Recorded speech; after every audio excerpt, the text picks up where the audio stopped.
Well, welcome to episode 144 of the Family Answer Man podcast, where today we're talking about understanding dementia in our families and what can be done from a biblical worldview. I'm your host, David Orgis, and I'm here with Dr. Mark Crosby, and he is he's a pastor, he is an educator, he is a mental health professional, and of course, he is our resident expert here on the Family Answer Man. Family Answer Man is not a therapy session. We're not able to give you specific advice to your unique circumstances and situations, so we do encourage you to seek professional counsel for your questions. But before we jump in today, if you would go ahead and hit the notification bell and subscribe to the YouTube channel, that would help us out a lot and get us up to the top of the feed and the algorithm. And then if you're listening on podcasts, if you rate and review us on your favorite podcast app, again, that helps us out a lot. We really appreciate it.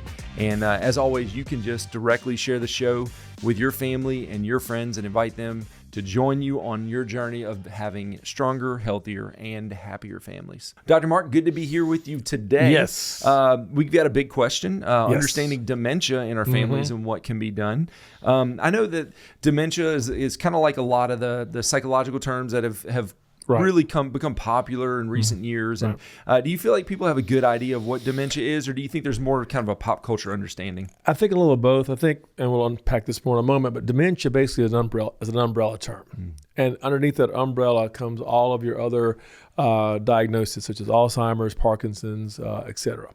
And so, again, I think once you understand that dementia is this umbrella term and that there's many subcategories, it helps you better understand when a person says, there may be a problem with dementia, or if a doctor says something about your parents or grandparents, maybe struggling with dementia. Again, it's a very, it's an umbrella term that requires a little bit more unpacking, a little more examination, if you will, to determine and discern what exactly we're talking about when we're talking about your particular case of dementia.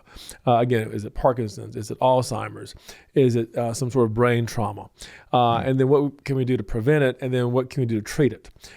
So preventing it meaning making it from getting worse or keeping it from getting worse, and then treating it if it's definitely a reliable diagnosis. Okay, well, that's, I think, a great way to definitely start the show, kind of give everybody a good perspective of what we're talking about and define some terms.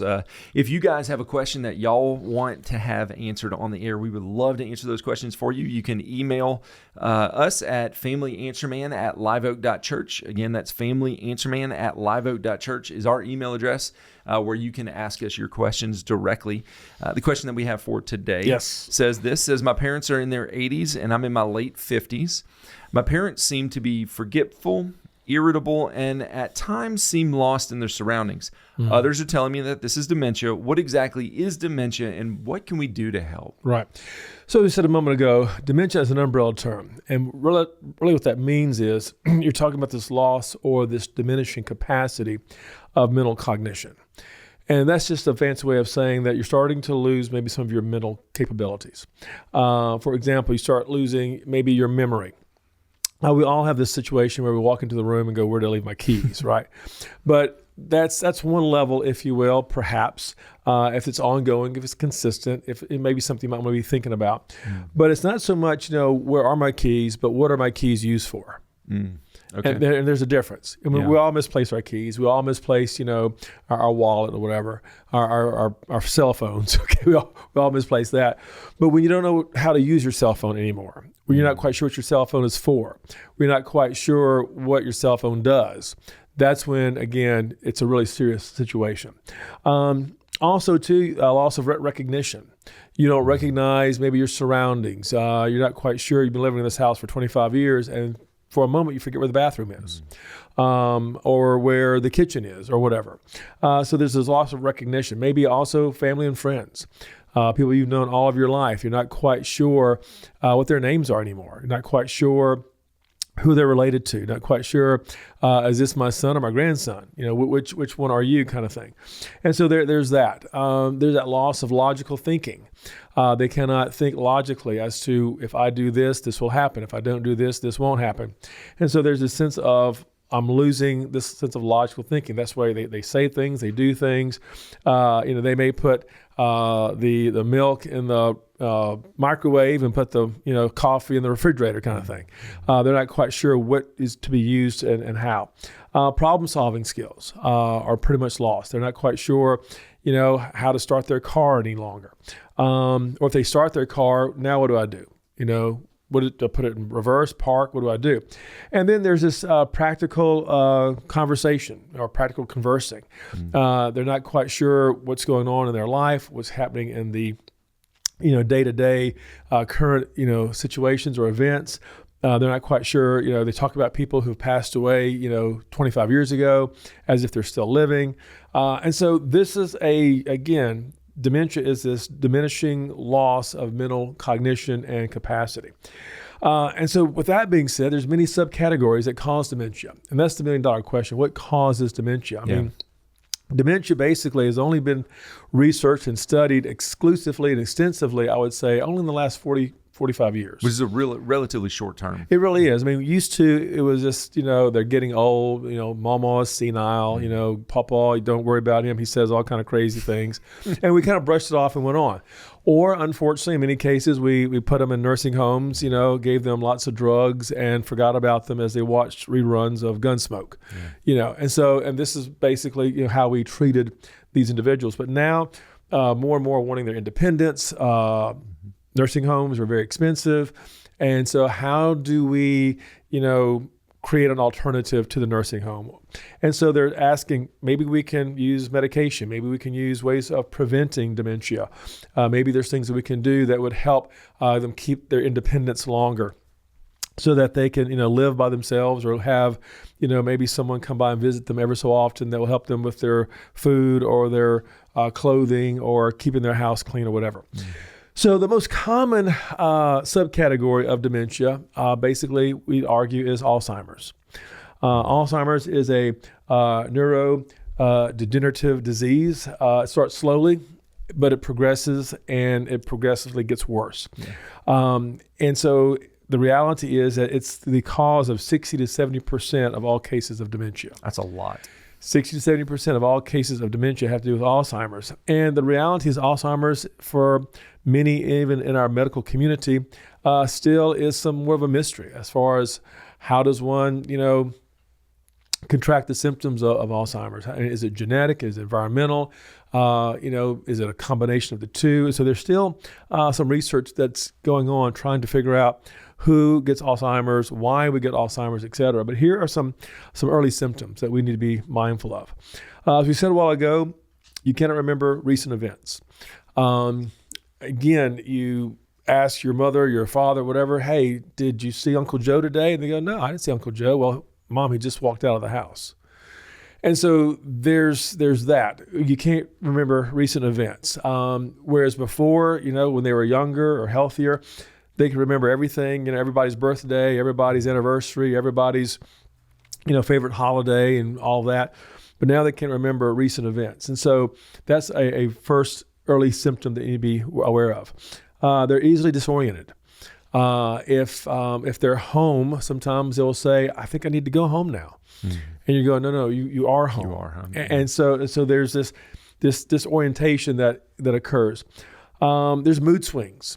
And this is what is happening in this question. So if you're just tuning in, we're talking about a family who is struggling with their parents who may be having signs of dementia. And one of the things you see is mood swings. They're very irritable when they used to be very happy and go lucky. They used to be very fun to be around, but now they're irritable. Now they're easily aggravated. Now they get angry about just anything and everything. When they can't find their keys, when they can't find their cell phone, when they can't find where their bathroom is in their own house, they just really not just get aggravated as far as, hey, this is kind of an inconvenience, but it's almost a rage. It's very intense. Yeah, it's very intense. And some will argue at this level of rage, they may be putting themselves or someone else in danger, especially if they're unable to eventually bring that rage down. So there's the mood swing. There's self-neglect. When they're no longer bathing, no longer eating, no longer dressing in ways that are appropriate or healthy. Some will, walk out at the middle of the night, at 3 o'clock in the morning and wander the neighborhood, or things of that nature. There's a self-neglect. They may go days without bathing. They may go, a day or two without eating because they don't know where their food is, but their refrigerator's full, or they don't know how to turn on the microwave and that sort of thing. A fifth symptom is that they withdraw from family. They no longer, when a person calls, they're not quite sure who you are. When you come by, they're leery as to who you are. They're not quite sure how you're connected to them. And so what they do in many cases, they just simply withdraw. For them, it's safer. Now, there's basically 4 stages of dementia or Alzheimer's. There's the early stages, there's mild stages, there's moderate stages, and there's severe stages. And so the early stages basically means simply this: there is a pathology there, but there's no symptoms per se. Okay. Or the symptoms are very mild. And this is why there are some people maybe in their early 50s, maybe mid 50s. Some will even argue late 40s that may have the pathology of Alzheimer's, but they don't have the symptoms, or their symptoms are very, very mild, if you will, or hardly noticeable.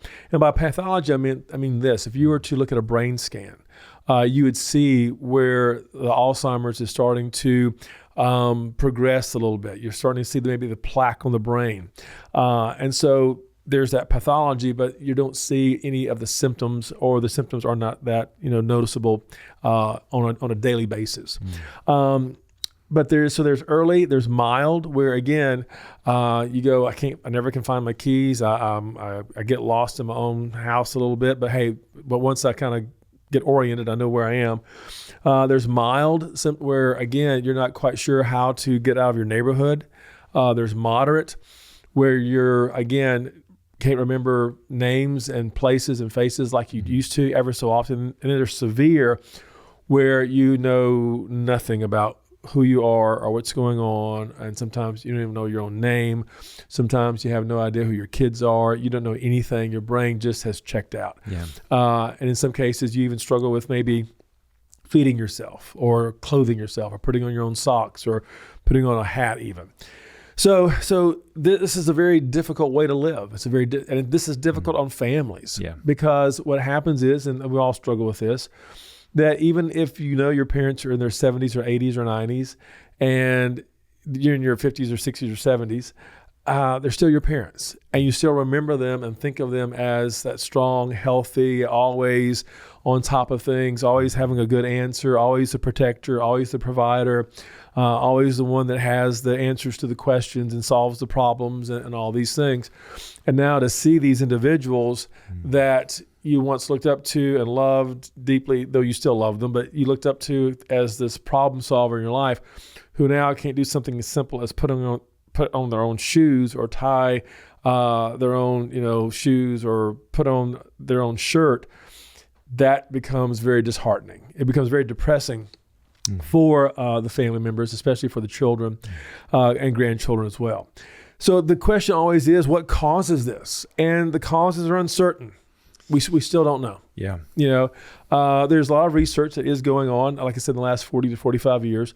Some will argue there's genetic factors, that if you have a relative, aunt, uncle, grandparent, parent, whomever, who has suffered with Alzheimer's, you may be in line as well, genetically. For many, there may be a sense of a head injury. If you suffered from a head injury as a child, or maybe playing sports as a teenager, or that sort of thing, maybe in a car accident, head injury does, again, create this sense, or makes one a little more prone to Alzheimer's. Protein deposits in the brain, which we'll talk about more in a moment, having to do with a really bad diet that creates these protein deposits, many will argue. And then there's the degeneration of neurons, where again, the neurons just simply begin to die off. Now, other causes of dementia are Parkinson's. Again, Michael J. Fox is perhaps the spokesperson today of Parkinson's. Yeah. But there have been many other people like Muhammad Ali, great athlete, who had Parkinson's. So Parkinson's may be even a little more common among family and friends. There's chronic traumatic encephalopathy. That's a mouthful. Encephalopathy. Yeah. Basically, it's a brain injury that is seen a lot in athletes, especially football players. Mm-hmm. And so what happens is that these brain injuries begin to damage the blood vessels in the brain. And when these blood vessels are damaged, slightly broken, if you will, it leaks all sorts of toxins in the brain, which causes some severe problems. Mm-hmm. So here's the point. Excuse me. Research indicates that by the time a person is 80, 50% of the population has some level of Alzheimer's. Wow. So by the time a person is 80, 50% of that population will have some level of Alzheimer's. And that's pretty important to note. Yeah.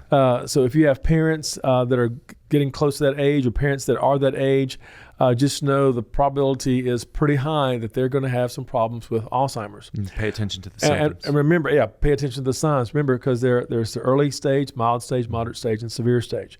Again, you may not have the symptoms, but you may have the pathology. Like I said, when you look at brain scans of people at this age, it's pretty noticeable for about half the population to have some level of Alzheimer's. So, excuse me. So what can one do to slow down the process? What can one do to maybe possibly even prevent this? And this is something that researchers are looking into because some cases of dementia, like I said, are reported as early as a person in their 50s. So if you're in your late 40s or early 50s and you're feeling like, hey, I'm in the clear, I'm fine, I don't have to worry about this for 20, 30 more years, whatever, not so fast. Because again, this is reported across the board. Again, the older you get, the more likely it is, but those in their 50s and definitely in their 60s may have some of these symptoms. So what can you do to slow it down, to prevent it, to keep it from happening, or if it does happen, to, again, slow the progress, if you will, so that, when you are in your 50s and 60s and 70s, and hopefully even in your 80s, it's not as noticeable. Right, yeah. If you can mitigate some of those effects and stay sharp and stay active. Right. That's the goal. And so keeping the symptoms as mild, if you will, as possible. So number one, stay socially connected. In church world, we call that having fellowship. But in other words, stay socially connected. We have some great organizations, in our community. Counsel on Aging is a wonderful organization where people get together and they play bingo, or they have lunch together, or they just sit and talk about the weather or whatever. Mm-hmm. But they're socially engaged. The worst thing that can happen to someone, over the age of 75 or 80, I'll argue, is to sit in a living room by themselves, 8, 10, 12 hours a day watching the reruns of The Price is Right. Yeah. Okay. That's the worst thing you can do. The TV is important. It can give you information, but to sit in front of that TV all day, again, will exacerbate your symptoms. You need to be in fellowship. You need to talk and listen and share and be aware of your surroundings and read the newspaper and talk about the news and talk about politics and talk about religion, if you will. Talk about the things no one says you should talk about, because it engages the brain. It gets you, into a sense of conversation and maybe even a sense of mild and gentle debate even. But what that does is it stimulates the brain. It helps you start thinking logically, using that area of your brain. Like any other organ, if you don't use it, you begin to see it wither away. Yeah. Again, as I had a professor say years ago, strap your arm to your side for 1 year and see what happens. Yeah. Don't use your brain, as far as learning and problem solving and debating and talking and communicating, and just watch TV all day, every day for a year and see what happens to your brain. Yeah, because there's a difference between just intake and actually using and exercising and having some self-generated ideas and concepts. Exactly. Which is one reason why some of these retirement communities, are so helpful, many will argue, because they are engaging and they're playing pickleball or whatever. They're going to classes on how to, repair a bicycle or whatever, or how to play the banjo or that sort of thing. And so they're staying socially connected. That's number one. Number two, stay academically engaged, meaning be a lifelong learner. Keep challenging yourself. Like I said, learn a new language. Learn Spanish, learn French, learn, Hebrew, okay, for our church world people. Learn Greek, learn a musical instrument. If you don't know how to play the piano and you've always wanted to, and you're 65 years old, now's a good time to learn. Now's a good time to pick up that banjo you always wanted to play. Now's a good time to go to and take a free course at Hillsdale College. Right. Hillsdale College offers free courses in the Constitution and American history and the book of Genesis and the Bible as literature, and the list could go on, and it's free. All you need is for your grandson or granddaughter to show you how to set it up on your computer, and they'll be glad to do that for you. But take a course at Hillsdale College. Take a course in Spanish. Learn how to play the banjo. Thirdly, physical activity. Physical activity is something that we should never stop. You should always be active, always have something that you're doing. If you're walking, biking, we say this all the time on this program, but it's so important. Again, in today's world, for those 60 and older, pickleball is the way to go. It's all the rage. It's the rage right now. Taking walks, modified aerobics. You don't have to play. You don't have to prepare for the Olympics. But you know what? If you can do a modified aerobics, to your favorite songs of the 70s and 60s, that's fine. Take the stairs instead of taking the elevator. Do chair exercises. That's a new thing these days, especially for people over 60, sitting in the chair and just moving your legs, moving your arms, moving, your abs, if you will. But these are all things that you can start doing now that are realistic. They're doable, as we like to say. Pickleball, walks, modified aerobics, take the stairs, chair exercises. Next, keep your glucose levels low. In other words, beware of your sugar intake. I know there's nothing better than a box of donuts and a big glass of milk. I get it. Or a box of donuts and a big pot of coffee. I get it. But keep your glucose levels low. There's two things that are terrible for your brain: alcohol and sugar. Yeah.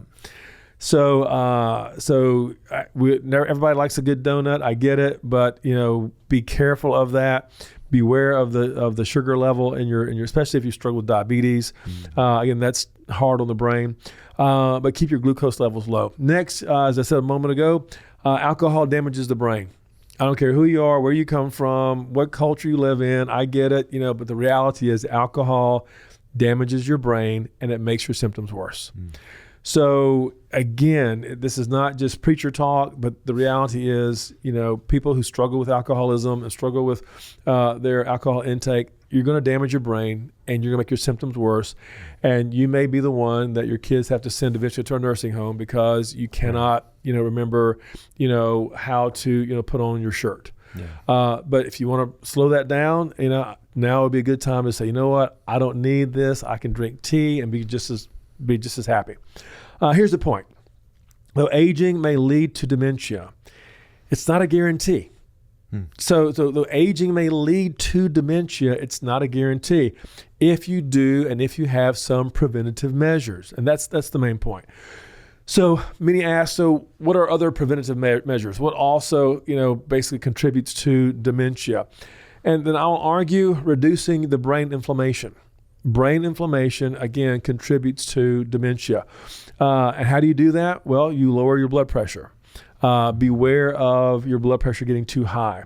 In other words, you have to protect the vessels in your brain from leaking toxins because that is a big contributor to dementia. And part of protecting your blood vessels, if you will, is lowering your blood pressure. So if you struggle with high blood pressure, work on reducing that. Again, activity helps. Keeping your stress level low helps.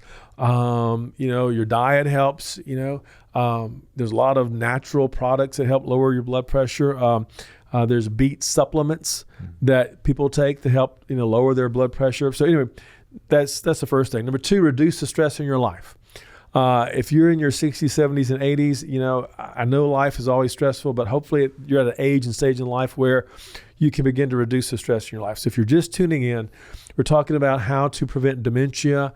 And if you have a loved one who is starting to struggle with that, how you can treat it, how you can prevent it from getting worse. Here's one that I think we'll all like, and we say this all the time, but sleep 8 to 9 hours. Get some sleep. Sleep is beneficial. Sleep is beneficial to your brain because here's the thing, and we all know this, right? It rests the brain. But what we don't know is that there is a cleaning substance in the brain. God is so good, right? Yeah, so when there's a cleaning substance in your brain that is released when you're sleeping. And this cleaning substance begins to clean out the toxins of your brain. And how do we know this is true? Because what do we all say if we don't get sleep for 2 or 3 days? I can't think clearly. Right. I've got brain fog. I can't remember as much. I can't concentrate, because what's happening is because your brain has these toxins that are built into that are just, all in it. And you have not gotten the sleep to clean those things out so you can think more clearly. So when you sleep, it cleans out the toxins and it reduces the brain fog, whether you're in your 30s or in your 90s. Again, beware of head trauma. Beware of head trauma. So if you ride a bike, wear a helmet. Yeah. If you drive in a car, of course, wear your seatbelt. And also, if you've got small children or teenagers or whatever that want to be involved in contact sports, I understand that. But beware of sports that promote contact to the head. I just cringe. I've been in martial arts all my life for the last 50 plus years. And I cringe whenever I see someone in MMA because there's so much head contact and these people aren't even using pads. And so when you get a heel kick, to the back of your head and you see that person, lose consciousness, I mean, that's bad for that moment, but I'll argue that's bad for that person's future. So beware of sports that promote contact to the head, especially early in life. So here's some biblical research and some research and biblically based habits, that you may find helpful. Things that you can do that you'll find helpful that the Bible endorses, that'll help the brain. We'll try to make this quick. If you're just tuning in, how to prevent dementia in your life or the life of those you love. Number 1, intermittent fasting. The Bible promotes fasting. And here's what we know. Fasting is simply a daily window of time when you don't eat. And what does that do? It gives your body time to renew, heal, and cleanse, the body and the brain. It also enhances metabolism. And it also elevates the antioxidants and that are, again, being produced in your body. And it creates cellular repair. And so, again, the Bible endorses fasting. So that's a good thing. Again, give yourself some time to fast, meaning have a window of 12 to 16 hours. What does that look like? Eat an early dinner, eat a late brunch. Okay, eat an early dinner around 4 o'clock, and then don't eat again until maybe 10 o'clock the next morning. But again, you'll see the benefits of that. Number 2, stop eating as much. The Bible warns against gluttony, right? So a light dinner is important. As the rule of thumb is, stop when you're 80% full. The third thing is what I call the Daniel diet. The Daniel diet, which is many will argue is the Mediterranean diet. Fruits, vegetables, and olive oil. Limiting a lot of solid foods and meals. Having as much juice as you can. Fresh squeezed if possible. Herbal teas is always important. And also, again, there's some great vitamin supplements out there that I think would be a benefit to those who are wanting to prevent or slow down dementia, or if your loved one is struggling with it. Also, prayer time, lifelong learning. And also, we say this all the time, having fun. Having fun is so important. Laughter is good medicine, and the Bible endorses this. So for the caregiver of the person whose mom or dad struggles with dementia, here's some things you need to know, and we'll keep this quick. 5 quick things. Number 1, go to counseling. Your loved one is struggling, your mom is struggling, your dad's struggling, and that means you're struggling as a person who's trying to raise adult children or teenage children, as well as taking care of aging parents. Number 2, go and have a group support. You're not alone in this, but be involved with those that, again, understand your situation. Number 3, give yourself a break. It's okay to say, Mom, Dad, I'm going to let you stay with so-and-so, or so-and-so is going to come stay with you, or I'm going to do this, but I need a long weekend to get away. Give yourself permission to vent. We don't like to talk, my mom, my dad, they're driving me crazy. They can't remember anything. They never can find, the bathroom. But give yourself a permission to vent, and then be patient with yourself, and then patient with those that you love. Do these things, and you can hopefully not only slow down dementia, maybe even prevent it, but also treat those that you love with the love and grace they want and they need and they truly deserve. Well, there you have it from the Family Answer Man, how you can understand, hopefully, and help deal with and defer some of the symptoms of dementia. We hope that this episode, as always, has inspired you to make changes that will lead to stronger, healthier, and happier families.